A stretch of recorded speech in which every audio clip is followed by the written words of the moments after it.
امام حسین علیہ السلام کا سرنو کے نیزہ پر بلند کرنے والا سنان ابن انس کس صحابی رسول کا بیٹا تھا؟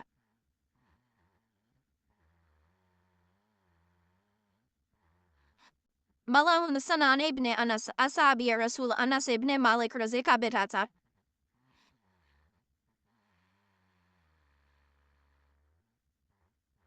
کربلا میں امام حسین علیہ السلام کے جسم کے کپڑے لوٹنے والے کا نام کیا تھا اور کس صحابی رسول کا بیٹا تھا؟